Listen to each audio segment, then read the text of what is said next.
Hi friends, 3D home ടിപ്സിൻ്റെ പുതിയ വീഡിയോസിലേക്ക് എല്ലാവർക്കും സ്വാഗതം.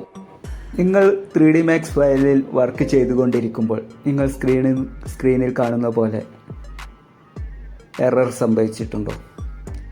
അപ്പോൾ ഇതെങ്ങനെ സംഭവിക്കാം എന്നും കൂടി ഞാൻ പറഞ്ഞുതരാം. അതേപോലെ തന്നെ ഇത് സംഭവിച്ചതിന് ശേഷം ഇതിൻ്റെ റിക്കവറി ഫയൽ എവിടെ നിന്ന് നമുക്ക് ലഭിക്കുമെന്നും അതേപോലെ തന്നെ ഈ റിക്കവറി ഫയൽ എങ്ങനെ സെറ്റ് ചെയ്യാമെന്നും ഞാൻ ഇന്നത്തെ വീഡിയോയിലൂടെ നിങ്ങൾക്ക് പരിചയപ്പെടുത്താൻ പോകുന്നത്. അതിനാൽ ഈ വീഡിയോ സ്കിപ്പ് ചെയ്യാതെ മുഴുവനായിട്ട് കാണാൻ ശ്രമിക്കുക.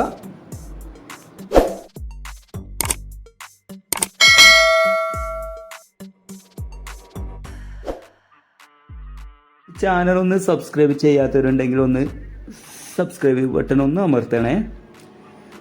അപ്പോൾ ഇനി നമുക്ക് വീഡിയോയിലേക്ക് കിടക്കാം. അപ്പോൾ ഇതുപോലെ നിങ്ങൾക്ക് 3D മാക്സ് ഫയൽ ഓപ്പൺ ചെയ്ത് കഴിഞ്ഞ ശേഷം, അതായത് വർക്ക് ചെയ്തുകൊണ്ടിരിക്കുമ്പോൾ ഇതുപോലെ സംഭവിക്കുന്നത് പല കാരണങ്ങളാണ്. അതായത് ലോഡ് കൂടിയ ഫയലാണെങ്കിൽ കീബോർഡിൽ Ctrl+Z ഒന്നിൽ കൂടുതലോ അല്ലെങ്കിൽ രണ്ടിൽ കൂടുതലോ തവണ യൂസ് ചെയ്താൽ ഇതുപോലെ സംഭവിക്കാവുന്നതാണ്. ഇങ്ങനെ സംഭവിച്ചു കഴിഞ്ഞാൽ നിങ്ങൾ സ്ക്രീനിൽ കാണുന്നത് പോലെ തന്നെ, അതായത് 3D മാക്സ് ഫയൽ ഡൗൺ ആവുന്നു. അതിനുശേഷം നമുക്ക് എവിടെ നിന്ന് ലഭിക്കുമെന്ന് നിങ്ങൾക്ക് സ്ക്രീനിൽ നോക്കിയാൽ വ്യക്തമായിട്ട് മനസ്സിലാക്കാവുന്നതാണ്. അതായത് നിങ്ങൾ മൈ കമ്പ്യൂട്ടറിൽ ഓപ്പൺ ചെയ്താൽ നിങ്ങൾ സ്ക്രീനിൽ കാണുന്ന പോലെ ഡോക്യുമെൻറ്റിൽ 3D മാക്സിൽ ഓട്ടോ ബാക്ക് എന്ന ഓപ്ഷൻ ഫോൾഡർ കാണാം.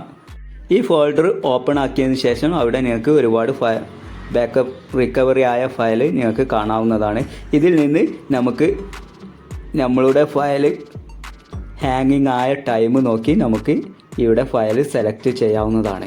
അപ്പോൾ നമ്മളുടെ ടൈം ഏത് ടൈമിലാണോ നമ്മളുടെ ഫയൽ ഡൗൺ ആയത്, അതായത് എറർ സംഭവിച്ചത്, ആ ടൈം നിങ്ങൾക്ക് ഇവിടെ നോക്കിക്കഴിഞ്ഞാൽ അതിൻ്റെ തൊട്ട് 2-3 മിനിറ്റ് വൈകിട്ട് ഇവിടെ സേവ് ആയ ഫയൽ ഉണ്ടെങ്കിൽ അത് നിങ്ങൾക്ക് ഇവിടുന്ന് സെലക്ട് ചെയ്ത് ഓപ്പൺ ചെയ്താൽ നമുക്ക് ഇതുപോലെ നമ്മളുടെ ഫയൽ റിക്കവറി ആയിട്ട് ലഭിക്കുന്നതാണ്.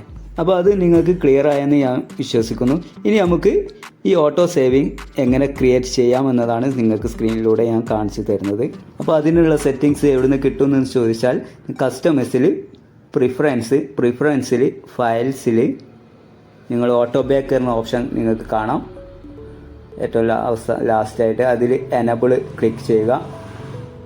അതിൻ്റെ തൊട്ട് താഴത്ത് number of auto back file, അതായത് നിങ്ങൾക്ക് എത്ര ഓട്ടോ സേവ് ഫയൽ അവിടെ സേവ് ആണോ അതിൻ്റെ എണ്ണമാണ് ഇവിടെ കൊടുക്കേണ്ടത്. അതിൻ്റെ തൊട്ട് താഴത്ത് ബാക്കപ്പ് ഇൻ്റർവൽ എന്ന ഓപ്ഷൻ കാണാം. അവിടെ നിങ്ങൾക്ക് ടൈം സെറ്റ് ചെയ്യാവുന്നതാണ്.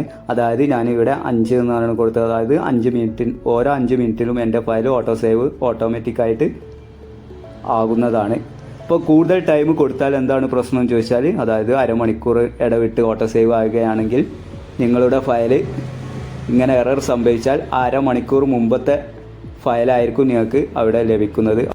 അതിനാൽ നിങ്ങൾ അത്രയും നേരം ചെയ്ത ഡിസൈൻസോ നിങ്ങൾ എന്ത് കാര്യങ്ങളാണോ ചെയ്തത് ആ ഫയലിനുള്ളിൽ ക്രിയേറ്റ് ചെയ്തത്, അതൊക്കെ നിങ്ങൾക്ക് മിസ്സാവും. അത് വീണ്ടും നിങ്ങൾക്ക് ക്രിയേറ്റ് ചെയ്യേണ്ടി വരും.